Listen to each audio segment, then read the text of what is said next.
Okay, so another quick video about the Tesla Model Y and things I like and things I don't like.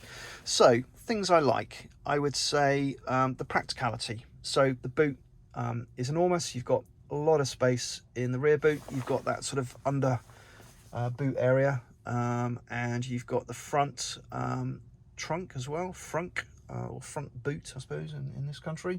Again, nice little useful area. You can stick your wellies in there, put a takeaway in there maybe, so you don't stink the car out. Really useful. Put your charging cables in there if you like. And then we've also got your wireless charging. So nice little spot for your mobile phone to go here. You can easily pop your phone down there and wirelessly charge it. Really good little feature that. And then the screen itself. So on the screen I can have multiple things going on. So I can look at the sat nav, I can have my media controls on the go here, I can scroll around, I can look at different things here. I've also got the controls to the car as well. So with previous cars I've owned, you can only really have one thing going on at a time on the screen, so maybe the sat nav or Spotify or whatever it needs to be. But here you've got a lot more flexibility around what you can do in terms of visibility of applications on the actual screen itself. So the technology, the screen, the touch screen is excellent. So yeah, big tick in the box there. You've obviously got a tunnel-less floor. You might not be able to see this very well, but at the back here you've got essentially a flat floor. If I get out of the car, I'll be able to see it a bit better.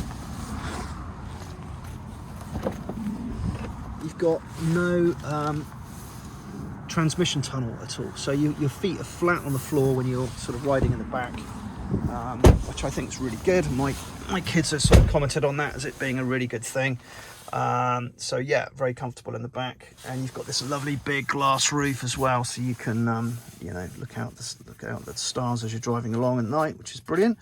And you get obviously the software updates as well. So I've had a couple of software updates. We had one recently which was pretty good, so you can do this Tesla light show. You can customize now what that looks like. There's a there's a website that I'll put in the comments that allows you to download different songs and make the car do the light show in a different way. There's software available now that allows people to go in and do that themselves. So yeah, really good. The software updates, very impressed with that. And then we come on to things I don't like. So I've been thinking about this quite a bit, and I'm not really 100% sure on this, but the interior quality. So I don't know, I think maybe the interior quality is pretty decent, right? I think it's pretty good. I mean, you've got carpet inside the door bins. We've got this nice wood here. I'm pretty sure this is real wood. The plastics are good in here. They're not sort of crappy plastics. This is a bit a bit scratchy, a bit rubbishy. I'm not 100% sure about these little foldy down things here. I don't think they're the best in the world, but by and large I think the quality of the plastics isn't too bad. I would sort of rate it at, like, I don't know, maybe a Ford or something. I've not really owned a Ford recently, so I don't know how good their interior quality is at the moment, but it's not in the same bracket as a BMW or an Audi or a Golf, maybe. Dare I say that? Yeah, I don't know. It's not bad. It's not terrible, but it's not phenomenal. But the infotainment system is the best I've ever seen, hands down. Things like the scroll wheels, these are metal, so this is quite good, I guess. But yeah, I'm just a little bit, is it a £60,000 interior? This car's 60 grand when it's spec'd up a little bit. I don't feel like I'm getting 60 grand's worth of interior somehow. I mean, the stereo is brilliant.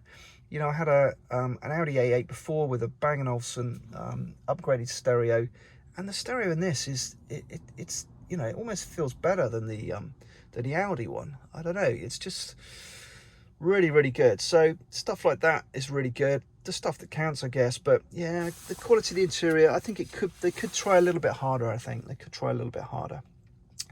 And then the other things I don't like, so the ride. So there's been a lot of comments about the ride on videos, and I kind of agree. It's quite jiggly.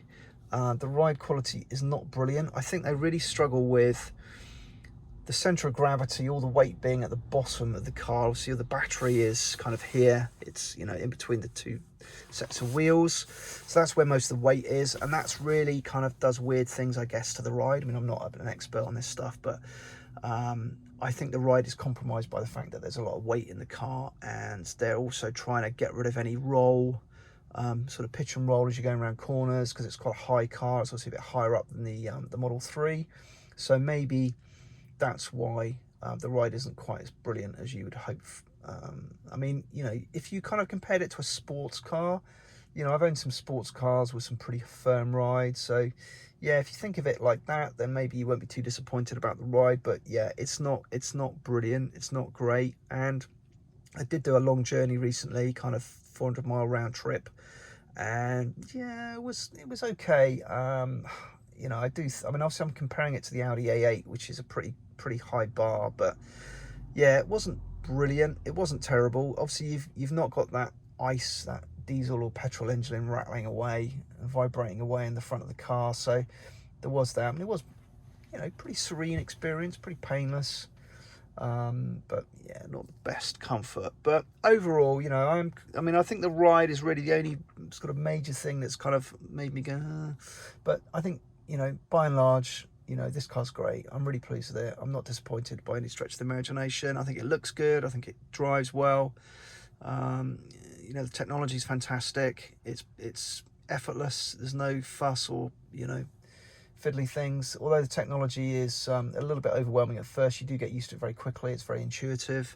So yeah, big thumbs up for this car. I highly recommend one of these if you're looking at a electric vehicle. So with that, I will sign off, but thank you for watching. Trying to make a few more videos on cars and things, so please like and subscribe, and I'll be posting some more videos in the not too distant future.